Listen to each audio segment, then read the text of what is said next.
됐나다. 나는 늑대와 헤어진 후 마음이 울적하고 무거웠다. 마치 어두운 세계로 들어온 듯한 느낌을 받았다. 늑대와 있던 시간은 나에게 큰 짓눌림으로 다가왔다. 나는 벌판을 쏘다니던 늑대가 덤벼들고 레모 유교는 구절이 생각났다. 늑대가 덤벼들어 위협하면 두려움과 공포를 가질 수밖에 없다. 늑대를 보면서 속임을 당해 늑탈당한 자들이 겪는 억울함 같은 느낌이 들었다. 우리나라 속담에 믿었던 도끼에 발등 찍히는 기분이다. 나는 늑대의 솔직한 말을 들었지만 암울한 기운은 가시지 않았다. 나는 고개를 들어서 사면을 보니 온통 가라지 밭이었다. 본래 가라지는 곡식과 섞여 자란다. 보통 농부는 가라지를 뽑아서 짐승의 먹이로 쓰거나 불에 태워버린다. 가라지는 부모로부터 물려받은 유전학으로 인한 이기적인 욕망이 자라서 주님이 주시는 순수한 믿음을 해치는 것을 의미한다. 곡식과 함께 자라는 가라지는 착한 행실과 선한 지식을 좀먹는 불순한 동기와 거짓 사상을 의미한다. 세상에는 가라지와 곡식이 함께 자라기 때문에 구별하기 힘들다. 그러나 추수 때가 되면 가라지와 곡식을 쉽게 구별할 수 있다.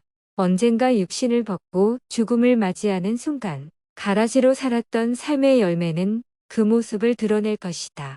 주님은 추수 때까지 둘 다 함께 자라도록 내버려 두어라. 추수할 때에 내가 추수꾼에게 먼저 가라지를 뽑아 단으로 묶어서 불태워버리고 밀은 내 곳간에 거두어 드리라고 하겠다. 마13, 30 주님께서 추수꾼들에게 가라지를 뽑다가 곡식까지 뽑을까 염려하여 기다리라고 하신 이유는 악한 의도를 제거하려다가 사람까지 망칠 수 없기 때문이다.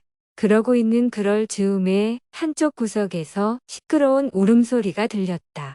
가만히 살펴보니 돼지의 무리였다. 나는 더 가까이 다가서 돼지의 행동을 보았다. 돼지는 사람들과 친숙한 짐승이지만 행동은 매우 조잡스러웠다. 나는 돼지에게 말을 건넸다. 나는 마음의 세계에서 진리를 찾아 여기까지 왔습니다. 당신에 대해 알려주시기를 부탁드립니다. 돼지는 그래요, 수고가 많습니다. 퉁명스럽게 관심 없다는 표정을 지으면서 별로 말이 없었다. 나는 돼지에게 더욱 다가가서 그의 표정을 보면서 물었다. 나는 성경에는 진주를 돼지 앞에 던지지 말라 마칠 요구했는데 이것을 아십니까? 당신은 어떻게 생각하십니까? 그러자 돼지는 나에게 퉁명스럽게 대꾸하였다. 사실 우리도 진주를 좋아합니다. 나는 진주를 좋아하신다고요? 돼지는 진주는 고난 속에서 얻게 되는 진리의 지식을 말하는데 좋아하기는 하지만 그렇게 살기는 싫습니다.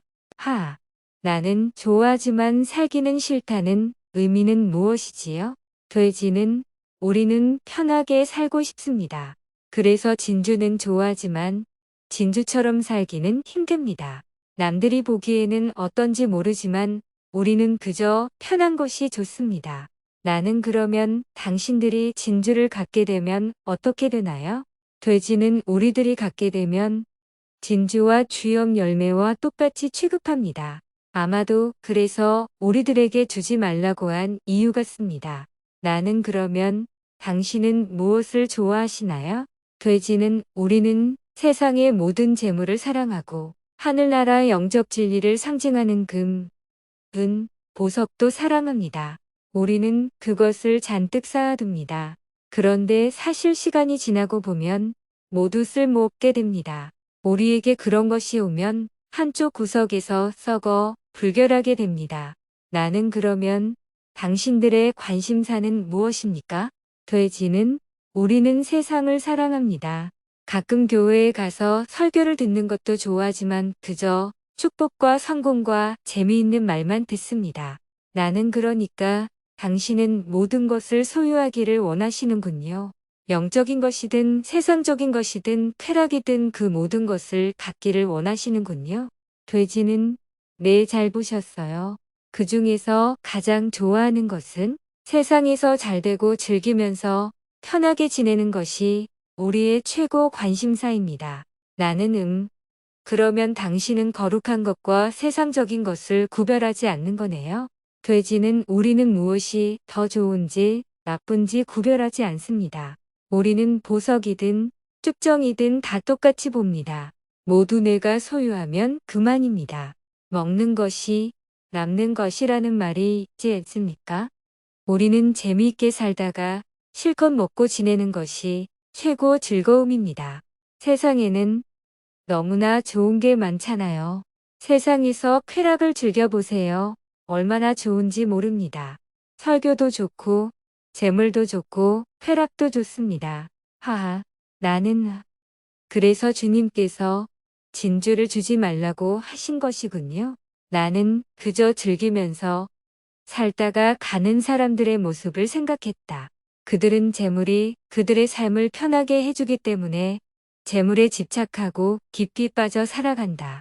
그리고 또한 그들은 영화로운 하늘나라도 좋아한다.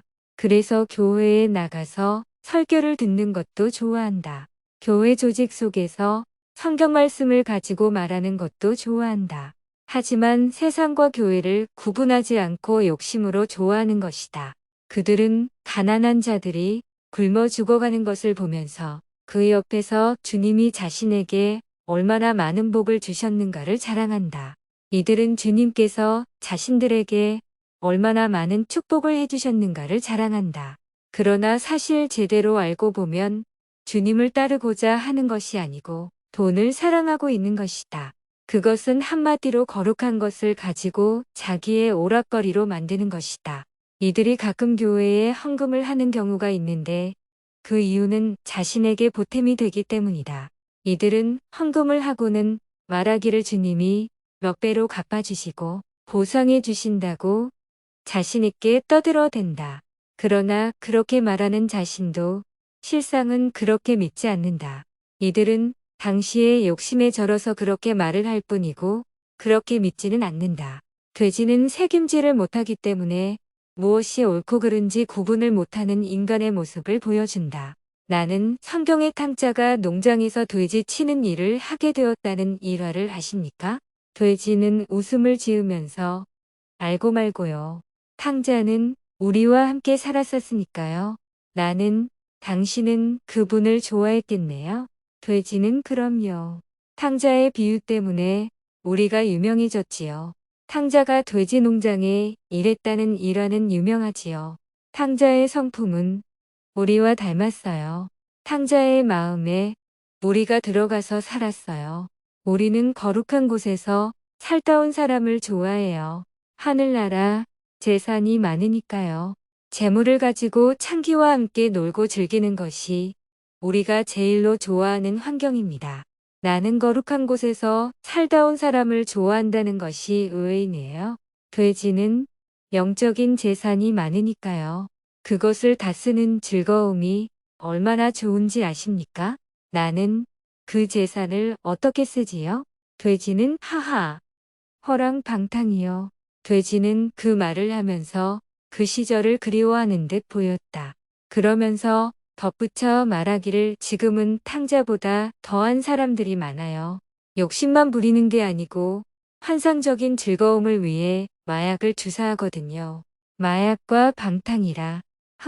권력과 돈, 도박과 마약은 우리들의 전형적인 신종무기입니다. 오늘날 사람들이 그런 유혹에 빠지면 그는 우리와 같이 살고 있는 것입니다. 나는 탕자가 돼지 농장에 가게 된 이유는 무엇입니까? 돼지는 그것은 다른 이유가 없습니다. 아버지에게 받은 유산을 이기적 욕심으로 모두 써버려서 알거지가 되었기 때문입니다. 나는 허랑방탕은 인간을 재난에 빠뜨리지요. 주님을 떠난 이후의 인간은 자신의 욕망과 지옥의 사슬에 얽매인 노예로 전락되고 맙니다. 돼지는 지옥이랄 것까지는 없고 우리들처럼 욕심에 젖어 사는 것이지요. 나는 그러면 아버지께 받은 유산은 무엇이지요? 돼지는 진리의 지식입니다. 나는 그렇군요. 그러면 탕자의 잘못된 면은 무엇인가요? 돼지는 그것은 먼저 탕자는 아버지의 집에서 함께 살 마음이 없었다는 것이 가장 큰 잘못입니다. 자기에게 돌아올 재산을 가지고 어딘가로 가려고 했습니다. 나는 탕자는 아버지 재산을 제 소유라고 주장했군요. 자기를 아주 총명하다고 생각했네요. 돼지는 네, 그렇습니다. 자기도 아버지처럼 얼마든지 할 수 있다고 여겼습니다. 나는 자기 자신만을 믿다 보면 주님의 뜻을 따르지 않는데요. 돼지는 네, 자기가 무척 잘난 줄 알더라고요. 나는 네, 알겠습니다. 그러면 두 번째 잘못은 무엇입니까? 돼지는 그는 먼 고장에 도착해서 감각적 쾌락을 얻고자 재산을 마구 뿌리며 방탕한 생활을 하였습니다. 본래 쾌락만을 추구하는 사람은 정신적 재산인 마음의 양심을 몰아내려고 애를 씁니다. 그래서 진리의 지식이 모두 사라질 때까지 감각적 욕망과 쾌락 속에 몰입합니다.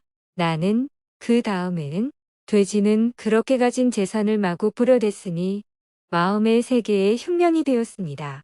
그것은 진리가 없는 흉년입니다.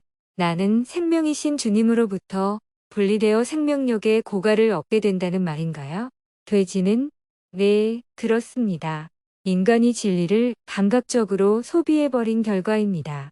그리고 탕진의 결과로 기대했던 쾌락도 남지 않게 됩니다. 나는 마음의 흉년이라는 말을 새겨들었다. 진리는 영혼에게 영양분을 제공하는데 감각적인 삶을 살다 보면 언제나 영적 흉년이 있게 마련이다. 그래서 성경에는 사람이 빵으로만 사는 것이 아니라 하나님의 입에서 나오는 모든 말씀으로 살리라. 고았다. 나는 그 다음에는 어떻게 됩니까? 돼지는 우리 농장에 들어오게 되었습니다. 나는 그곳에서 무엇을 하면서 지냈습니까? 돼지는 돼지 치는 일을 했습니다. 오리와 함께 들판에서 지냈습니다. 오리와 동료가 되었지요. 나는 당신과 함께 지냈군요. 돼지는 내가 집에 돌아가고 싶으냐고 물어보았는데 탕자는 자기 아버지에게 돌아가지 않겠다고 하였습니다. 나는 그 말을 듣고서 누군가 나에게 해준 말이 기억났다. 너는 생명을 받기 위해 나에게 오지 않았다.